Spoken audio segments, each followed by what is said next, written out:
Hari itu Nick sedang menunggu di lampu merah. Tiba-tiba pistol mengarah ke kepalanya. Ini adalah perampokan. Paul minta Nick untuk memberikan semua uang, dan Nick hanya melihat dengan sekilas. Ini membuat Paul kebingungan. "Aku sedang merampok, bos. Dapatkah Anda bekerja sama?"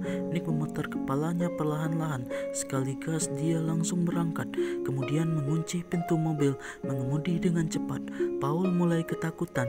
Dia terus mengancam Nick agar menghentikan mobil, tapi Nick hanya mengabaikan dia, dan kemudian mobil ke kota kecil. Sepanjang jalan menabrak barang-barang. Ketika Paul melihat van di depannya, dia berpikir sudah waktunya untuk berhenti, tapi Nick langsung menabraknya. Lalu dia membuka jendelanya, mengeluarkan dompetnya. Dengan menentang dia berkata ke Paul, "Kamu mau uang ya? Saya tidak mau kasih kamu." Ini membuat Paul kebingungan. "Itu kan dompet kamu sendiri." Belum selesai bicara, dia semprotkan dengan air cabai oleh Nick. Mobil saja bisa tahan dan melompat. Begitu Nick melaju sepanjang jalan ke padang belantara, melihat tempat sepi, Paul berpikir dalam hati, "Kali ini mampuslah ketemu orang yang sadis. Tidak berhasil merampok uang, nyawa juga bisa hilang." Dia memohon kepada Nick untuk melepaskannya. Melihat ekspresinya, dia tahu mereka datang ke resto tempat saji. Paul yang dibebaskan datang, tetapi jalan ingin tumpangan kembali. Tapi mana ada mobil di hutan belantara ini. Tanpa daya, terpaksa meminta tolong. Nick berkata, "Kau merampok saya dan meminta uang untuk membawamu pulang. Apakah kau konslet di otakmu?" Mereka berkata, "Pelayan datang dan meminta untuk membayar tagihan." Saat Nick memegang bajunya, baru teringat dia sudah membuang dompetnya. Saat itu Paul memberikan uang ke pelayan. Kemudian Paul berkata, "Begini, kamu dapat membawa saya kembali ke kota. Biaya perjalanan saya yang bayar." Nick yang tidak punya uang terpaksa setuju. Setelah setuju, mereka mulai berbincang. Rupanya Nick adalah manajer sebuah perusahaan periklanan. Dia mempunyai istri yang cantik. Hari itu Nick pulang kerja lebih awal. Dia ingin memberi kejutan untuk istrinya. Tak disangka, istrinya memberikan kejutan yang lebih besar. Ketika dia melihat kancing ini, Nick yakin istrinya selingkuh dengan bos sendiri. Nick yang dikhianati istrinya tiba-tiba menjadi orang yang kehilangan jiwanya. Ini adalah alasannya saat Nick menghadapi perampok yang mendorong senjata, bisa melupakan nyawanya dan terus menghilang sepanjang jalan, hingga membuat perampok itu ketakutan, hingga seterusnya minta ampun. Pria ini namanya Nick. Kamu kira dia sedang menari? Sebenarnya dia ingin menjatuhkan laba-laba di badannya. Kejadian itu dia lalui hari ini. Orang lain belum tentu bisa merasakan sekalipun dalam hidupnya. Pertama adalah istrinya yang cantik mengkhianati dirinya. Kemudian istrinya selingkuh dengan bosnya sendiri. Dan sekarang dia harus bersama dengan perampok. Pulang bersama Nick yang sedang isi bensin, terpikir masa-masa bahagia sama istrinya. Dia tidak bisa menerimanya fakta bahwa istrinya mengkhianati dirinya. Saat berpikir, bensin tiba-tiba menyemprot keluar. Saat dia meletakkan pistol bensin dan melihat Paul sedang merampok, Nick yang tidak ingin segera melarikan diri dengan mobil, dan dengan tidak menemukan kunci mobil. Saat itu juga, "Kau sedang cari ini?" Saat mereka berhasil lari, bos supermarket terus mengejar mereka. Terkadang mereka ditembak.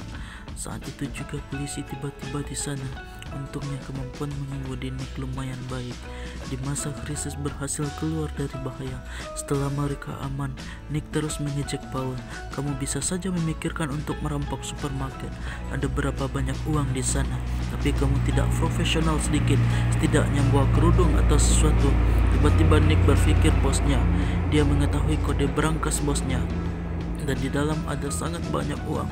Akhirnya Nick memutuskan untuk merampok bosnya dan membalas dendam. Paul segera bilang bahwa dia ingin bergabung. Akhirnya mereka meneruskan perjalanan mereka ke tempat kerja Nick. Di tengah perjalanan, Paul menemukan seekor laba-laba di atas kepala Nick. Dengan niat baik, dia memberitahunya, siapa tahu Nick terlalu penakut. Dia langsung turun dari mobil dan terus melompat. Paul pun melihat, segera merekamnya, dan hampir saja ketawa hingga habis nafas.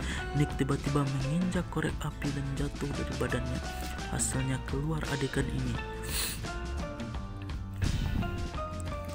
Setelah bersenang-senang, mereka mampir ke sebuah tempat isi bensin agar Paul tidak merampok lagi. Nick mengambil pistol dan masuk sendiri ke dalam supermarket. Setelah bos melihat penampilan Nick dan pistol di pinggangnya, dia langsung mengeluarkan pistol dan menodong ke Nick. Dan situasi ini bagaimana agar bisa menolong Paul dengan selamat. Ini sangat bingung. Dalam supermarket, bos mengira Nick adalah perampok. Dia mengarahkan pistol kepadanya. Saat bos menelpon, dengan sebuah gerakan ajaib langsung mengembalikan situasi. Tentu saja Nick dia menyebarkan uang kepada bos. Saat mereka mengisi bensin, kebetulan dua perampok melihat mereka. Mereka mengira Nick berhasil merampok supermarket. Akhirnya Nick dan Paul mereka tahan. Perampok itu tidak tahu bahwa Paul dan Nick tidak ada uang. Badannya hanya kartu nama Nick. Bisa bilang Paul lebih cerdas. Dia berhasil merampok sebuah pistol. Melihat kelakuan Paul, para perampok pun ketakutan. Dia tidak sengaja memecahkan mobil sendiri dan menghabiskan kedua perampok. Mereka pergi ke rumah Paul. Ibu Paul menyambut mereka dengan cara mereka keluarga Paul. Nick akhirnya mengerti. Jika tidak ada diskriminasi rasial, Paul pasti tidak akan menganggur dan tidak akan juga merampok orang lain. Keesokan malam mereka mulai beraksi. Saat mereka sampai di perusahaan Nick tidak berhasil membuka pintu. Saat ini Paul menunjukkan keahliannya. Tak lama dia berhasil membuka pintu. Setelah masuk, dia menutup kamera dan membuka berangkas. Dalamnya memang banyak uang. Mereka mengambil semua uang itu. Saat mereka mau meninggalkan kantor itu, Nick membuat sebuah gerakan. Dia memakai penutup wajah dan memberikan gerakan hebat ke kamera dan juga menghancurkan patung kesayangan bosnya. Adegan memalukan terjadi. Tidak ada cara lain, hanya bersembunyi dulu. Siapa tahu jika sapam ini adalah seorang penari. Dia juga menggunakan musik alam darurat, mulai menari selama 1 jam. Nick dan Paul saja hampir ketiduran. Saat pulang ke hotel, Paul sangat senang. Dia tidak bisa melihat begitu banyak uang, tapi Nick sangat kecewa. Dia pergi ke klub malam sendirian.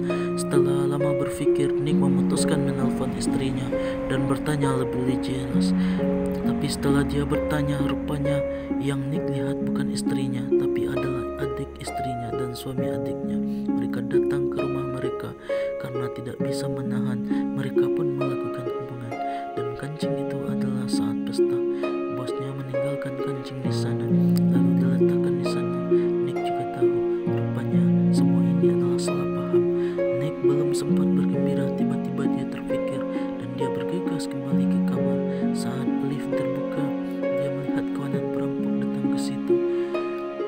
Saat masuk kamar, Nick menemukan Paul yang sedang diikat di balkon.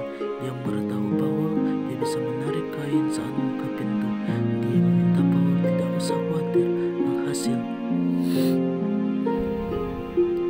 dia berhasil menarik lebih cepat dan menariknya. Untungnya Paul sangat beruntung. Kemudian mereka menemukan kawanan perampok. Nick menggunakan kemampuan menembaknya dan berhasil mengambil kembali uang itu. Dia memberitahu hal ke Paul dan dia memutuskan untuk mengembalikan semua uang ini sehingga dia bisa kembali kehidupan sebelumnya. Paul menjawab, "Kau kembalikan kehidupan sebelumnya, tapi kamu lupa saat mengembalikan uang itu saya juga kembali kehidupan sebelumnya." Terakhir, Paul mengembalikan uang ke Nick. Keesok harinya, Nick kembali ke kantor seperti biasa. Karena patung kesayangan bosnya dihancurkan, dia memaksa untuk memeriksa rekaman. Ini membuat Nick kebingungan, namun saat bosnya melihat rekaman itu, dia melihat rekaman yang terjadi di Paul. Nick tahu bahwa ini adalah semua rekaman Paul. Kemudian dia menemui Paul dan berhasil